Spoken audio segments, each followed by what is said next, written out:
Começa agora um programa que traz tudo sobre o livro mais lido em todos os tempos. Apresentamos O Som do Livro.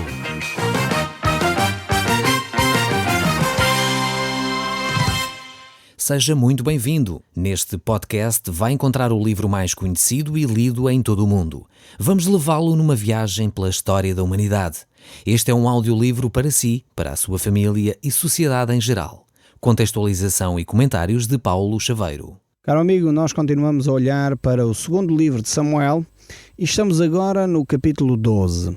Nós, no último programa, estudámos o capítulo 10 e 11 deste mesmo livro. E foi o capítulos onde nós notamos a queda de Davi, o pecado de Davi. E ela deixa-nos uma grande lição para cada um de nós como seres humanos. A palavra de Deus nos exorta a olhar com cuidado para a vida e o próprio Jesus Cristo diz: tu que estás em pé, cuidado, não caias. A palavra de Deus nos exorta a vigiar e a orar para não entrar em tentação.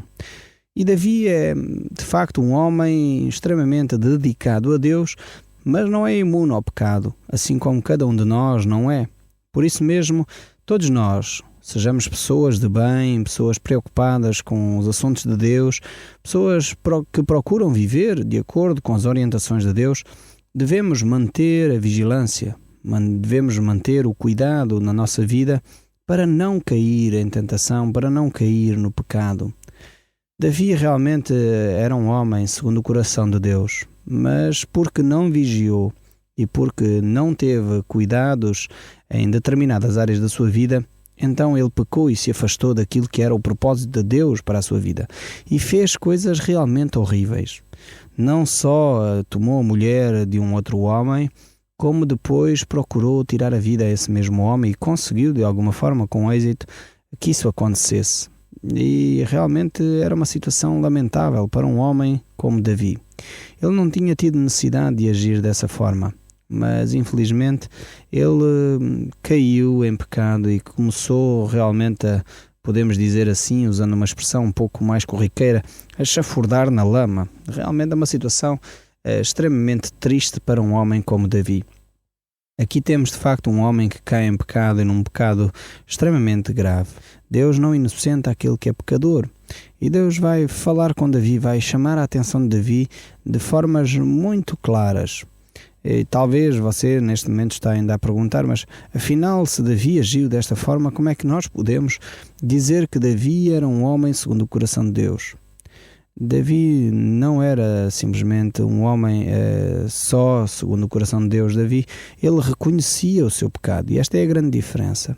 Um homem segundo o coração de Deus não é um homem perfeito. Um homem segundo o coração de Deus é um homem que quando cai reconhece o seu erro e se arrepende e abandona o seu erro. É por isso que Davi é considerado um homem segundo o coração de Deus. Davi, ele manifesta realmente que está arrependido quanto a essa ação. Batseba, quando soube que o seu marido havia morrido, ela pôs luto e passado algum tempo, termina assim este capítulo 11 que nós vimos nos últimos programas, ela toma então este tempo de luto e depois Davi manda chamá-la e trouxe-a para o palácio e ela tornou-se mais uma das suas esposas e deu à luz o seu filho.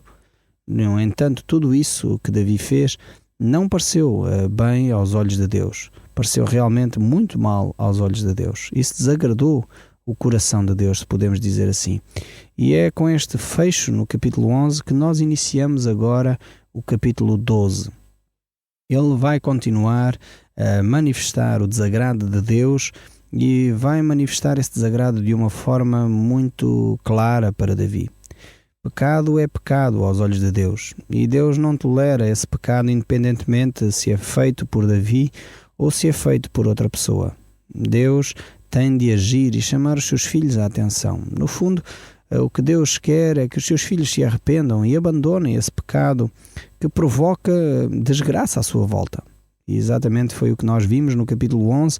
Davi, ao tentar cobrir o seu pecado, esconder o seu pecado, maltratou inocentes como Urias e aqueles homens que morreram na peleja por causa do pecado de Davi. E sempre o nosso pecado tem consequências na vida dos outros. Às vezes é que nós pensamos que não, uma pequena mentirinha não faz mal a ninguém, diz o povo, mas realmente faz. Ele vai levar com que as pessoas mais cedo ou mais tarde deixem de confiar em nós. Pois se nós mentimos numa determinada situação, porque é que não iremos estar a mentir numa outra qualquer? E nós nem nos apercebemos muitas vezes o mal que causamos com as nossas pequenas mentirinhas, com a nossa murmuração, com a nossa falta de cuidado, com a nossa falta de palavra. E muitas vezes achamos que as pequenas coisas não fazem diferença, mas fazem realmente. E é por isso que nós devemos ter uma atitude de entregar todas as coisas na mão de Deus, percebendo que nós somos falíveis, nós não conseguimos fazer tudo 100% correto. E mesmo às vezes aquilo que nós queremos fazer bem, muitas vezes as pessoas ficam magoadas, tristes connosco, e o bem que nós queremos fazer, esse às vezes não conseguimos, mas o mal que não queremos, muitas vezes esse nós fazemos.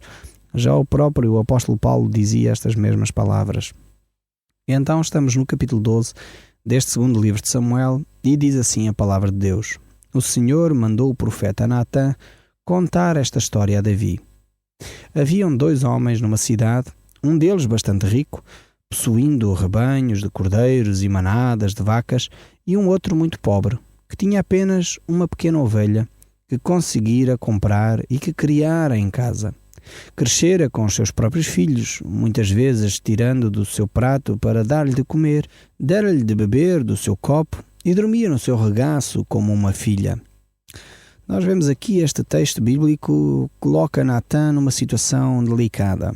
Natã era um profeta de Deus e agora tem que confrontar o rei todo-poderoso do Império Israelita com uma situação de pecado. Certamente Natã talvez não achasse fácil esta situação. Estamos lembrados que Davi poderia simplesmente com um decreto mandar matar Natã. Mas ele vai submisso à vontade de Deus. Era Deus que mandou Natã fazer isso. E eu imagino que não é fácil para Natã tomar esta atitude. Mas, no entanto, isto deve dar-nos o exemplo de quando nós somos confrontados com o pecado dos outros, termos a coragem de seguir com amor e com cuidado, mas confrontar as pessoas com o seu pecado. Eu tenho notado que muitas vezes isso não é fácil. As pessoas não estão disponíveis para ouvir que elas estão erradas, não estão a viver em conformidade com a palavra de Deus.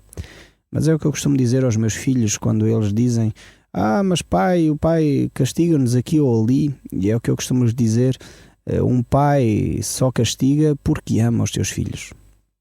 As outras crianças na rua, se são mal educadas, se estão a agir de uma forma incorreta, é óbvio, como cidadão, eu posso intervir, mas como pai, é óbvio que não vou fazer nada. Se os pais dessas crianças estão presentes, não me compete a mim corrigir uma criança que está a ser mal criada na rua. Compete talvez alertar o pai ou a mãe, mas não corrigir a criança. Compete sim aos seus pais corrigi-la. Então eu costumo explicar aos meus filhos que eu só os corrijo porque eu os amo. As outras crianças na rua não tenho que corrigir porque muitas delas eu nem as conheço. Não faz sentido eu corrigir pessoas que eu não conheço. Só que às vezes as pessoas que nos são próximas, os nossos amigos, quando são corrigidos, muitas vezes não gostam. Ninguém gosta. Eu próprio não gosto quando alguém me chama a atenção dos meus erros. Mas também compreendo que só quem me chama a atenção são aquelas pessoas que me amam e que se preocupam comigo. Se preocupam que eu tenha um comportamento mais aceitável. Se preocupam comigo e que eu tenha um comportamento mais cuidado. Por isso mesmo elas chegam perto de mim e dizem: olha, agiste mal aqui, agiste mal ali, é necessário corrigir este teu comportamento. E isso é saudável que aconteça. Mas não é fácil fazer este papel que Natã tem aqui para fazer. E certamente Natã então aproxima-se trazendo esta história, que é uma história que traz uma linguagem que é familiar para Davi. Ele vai falar acerca de rebanhos e temos que lembrar que Davi, antes de ser rei, era pastor de gado. E por essa razão, certamente, esta história aqui sensibilizou Davi. Fez com que Davi despertasse o seu sentido de justiça. Então, Natã continua a contar esta história no verso 4, dizendo: recentemente, então, chegou à casa deste homem rico um hóspede. Contudo, em vez de ir matar um cordeiro do seu rebanho para dar de jantar ao viajante, foi buscar a ovelha do pobre, assando-a, serviu-a ao convidado. Natã conta realmente uma história que leva Davi a reagir. Era fácil para Davi declarar que este homem aqui, rico, era culpado. Era fácil para Davi, diante desta história, perceber quem é que estava a cometer a injustiça. E realmente este homem, Natã, vai e leva esta história até Davi. Ele traz, de alguma forma, a orientação que Deus lhe havia dado a ele, a palavra de Deus que Deus tinha para Davi, vai através deste profeta Natã. E a palavra de Deus é para nós, como homens, como um espelho. Ela revela quem nós somos na realidade. E Davi foi confrontado com a palavra de Deus através de Natã, exatamente para revelar o que é que estava a acontecer na sua própria vida. Quando Davi é confrontado com esta história, ele não percebe de imediato que se está a tratar da sua própria vida, que é Deus que está a trazer uma informação que diz respeito à própria vida de Davi. Então, Natã contou-lhe a história e desta forma Davi fica consciente que há ali uma situação de injustiça, uma situação em que um rico se está a apoderar daquilo que é pouco de um pobre e está a tentar tirar um privilégio àquele homem que só tinha um animal, retirando-lhe assim essa hipótese de ele sobreviver, de ele ter comida para si e para os seus, quando esse homem rico tinha muita coisa na sua própria casa. Mas vejamos ainda a continuidade da história neste verso 5. E Davi então ficou furioso ao ouvir aquilo. Juro pelo Deus vivo que quem quer que fizesse uma coisa semelhante haveria de morrer, haveria de pagar 4 ovelhas para aquela que roubou e porque não tem misericórdia. Davi é de facto um homem bastante curioso. Diante de uma situação de injustiça como estas, ele reage de uma forma violenta. E está certo. Aquilo que Davi faz aqui está correto. Ele realmente ficou preocupado com aquele homem pobre que não tinha mais nada para comer, e ele não acha admissível que no seu reino, onde ele governa com justiça e equilíbrio, aconteça uma situação destas. Um homem rico que se apodere das poucas coisas que um homem pobre tem. Mas Natã agora tem uma missão bem difícil, que é dizer que este homem rico é realmente Davi. E diz assim o texto seguinte: foste tu esse homem rico, disse Natã. O Senhor teu Deus de Israel mandou-te dizer: fiz-te rei de Israel, salvei-te do poder de Saul, dei-te um palácio, mulheres, os reinos de Israel e de Judá, e se isso não bastasse, dar-te-ia muito mais e muito mais. Por que é que então desprezaste as leis de Deus e praticaste uma ação tão má, roubando a mulher de Urias e assassinando-o? Natã tem esta terrível missão de confrontar o rei de Israel com uma verdade tremenda, que é esta de que o rei de Israel havia pecado aos olhos de Deus. Diante desta situação, Davi fica entre a espada e a parede, podemos dizer assim. Ele é confrontado com uma ação de injustiça que ele próprio praticou. Natã disse a Davi: tu és o homem que cometeu esta grande infâmia, este grande pecado. Davi, como já dissemos, poderia ter morto Natã naquele mesmo instante. Ele tinha o poder, a autoridade, a lei estava com ele para ele poder fazer isso. Porém, Davi não o fez. O profeta vem em nome de Deus, com a palavra de Deus, e ele mostra realmente a monstruosidade, podemos dizer assim, do pecado de Davi. Ele tinha tudo. Deus tinha-lhe concedido grandes coisas. Tinha-lhe livrado da mão de Saul, tinha-lhe dado bens necessários, tinha-lhe dado autoridade, tinha-lhe dado poder, tinha-lhe dado os reinos à sua volta. E Davi comete uma monstruosidade destas de cobiçar a mulher de um pobre homem. Cobiçar a mulher de alguém que pouco mais tinha do que a sua própria casa e a sua própria família. Davi realmente tinha agido de uma forma extremamente egoísta e tinha agido completamente fora da vontade de Deus. O verso 10 diz assim: por isso o assassínio será uma constante ameaça no seio da tua família daqui em diante, pois que me insultaste, tomando para ti a mulher de Urias. Vemos aqui a palavra de Deus a decretar sobre Davi algo que era para ele entender o que estava a acontecer. Aquilo que ele tinha promovido iria permanecer na sua casa como um sinal, como um lembrete para Davi, que ele não deveria ter agido dessa forma. O texto continua dizendo: garanto-te que, em razão daquilo que fizeste, a tua própria casa se revoltará contra ti. Darei às tuas mulheres a outros homens, que fará isso à luz do dia, enquanto tu fizeste-o secretamente. Mas eu tomarei providências para que tal se passe abertamente, para que sirva de sinal aos olhos de todo o Israel. Este texto aqui revela o desprezo que Deus tem pelo pecado que Davi comete. E de alguma forma Deus não deixa, como já disse, inocente aquele que é culpado, de forma alguma. Deus não permite que a pessoa pratique uma injustiça destas, seja ele um rei, seja ele um governante, seja ele quem for, e permita que, infelizmente, ele ficasse impune. Isto deve nos trazer algum sinal de esperança. Infelizmente, às vezes nós vivemos num país onde a impunidade acontece. E devemos perceber que Deus não tem os seus olhos fechados diante da injustiça. Deus não tem os seus olhos fechados diante da prática de perversões, diante da prática de atitudes que não são de acordo com a sua vontade. Por vezes, nós podemos pensar que as coisas acontecem e que, afinal de contas, não há justiça. Isso não é verdade. Deus fará justiça, mesmo que às vezes nós achemos que ela tarda, mas Deus fará justiça. Por isso, talvez, se você está a viver uma situação em que se sente injustiçado, em que talvez as circunstâncias e os órgãos de justiça soberanos do nosso país não estão a funcionar como você gostaria, eu gostaria de lhe deixar uma palavra de ânimo, uma palavra de encorajamento para que você percebesse que Deus fará a justiça. Deus não deixará que as injustiças se perpetuem. Deus, no tempo próprio, fará a justiça. E foi exatamente isso que ele disse aqui a Davi.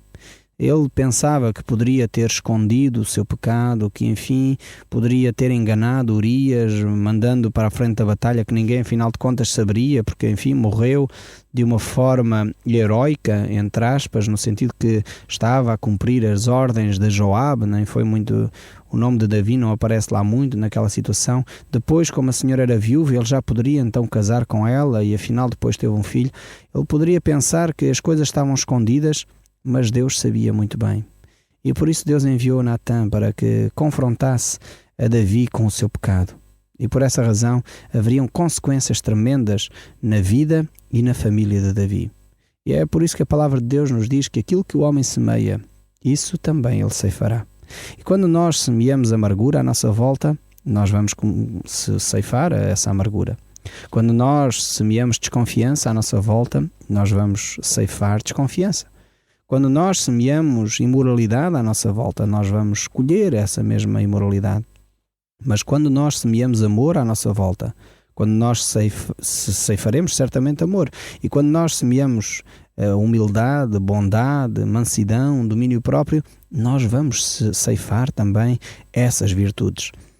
Mas o texto bíblico continua e o profeta continua então na presença de Davi. Davi vai responder ao profeta dizendo: pequei contra o Senhor, confessou Davi a Natã. E respondeu então Natã: sim, mas o Senhor perdoou-te, não morrerás por causa deste pecado. No entanto, deste uma grande oportunidade aos inimigos do Senhor para que o desprezem e blasfemem dele.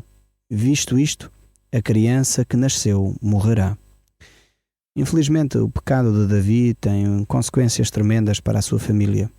É triste verificar exatamente que a tentativa de encobrir as coisas, a tentativa de ele agir para tirar a vida a Urias e tudo o mais que ele fez tem consequências terríveis. Deus não deixa que o pecado, enfim, prolifere sem que haja justiça.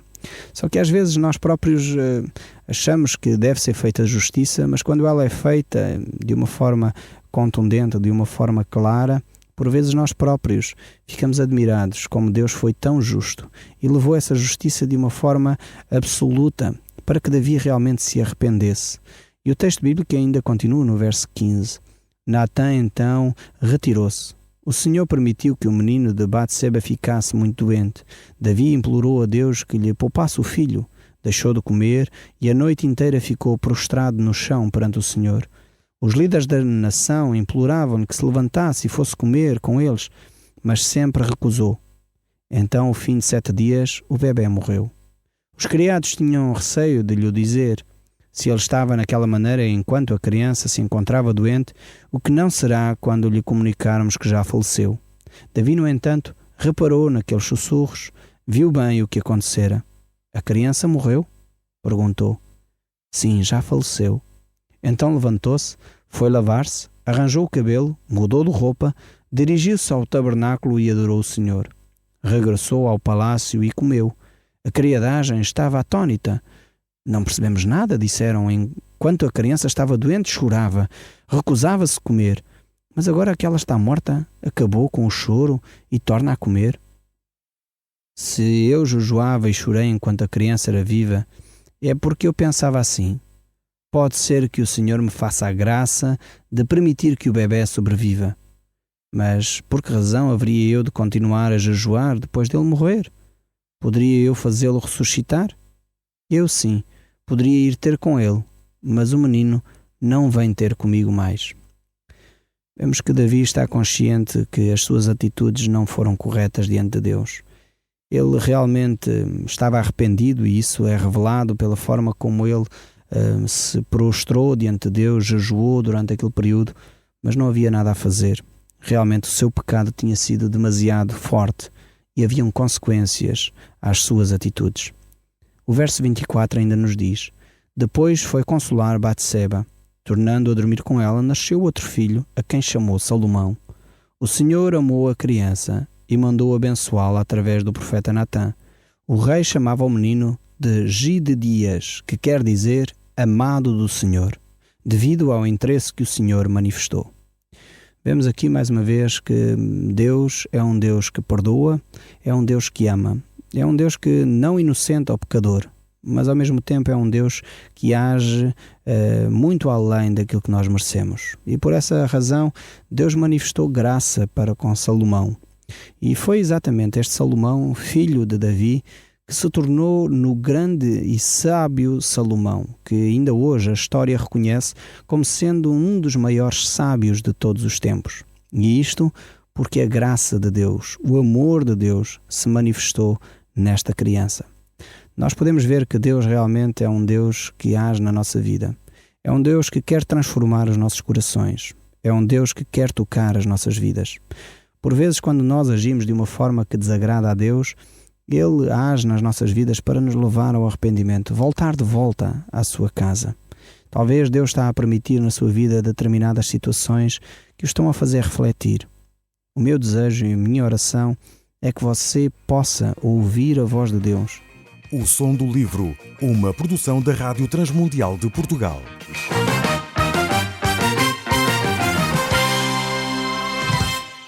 RTM. Conhece todos os nossos programas em rtmportugal.org. Uma produção da Rádio Transmundial de Portugal.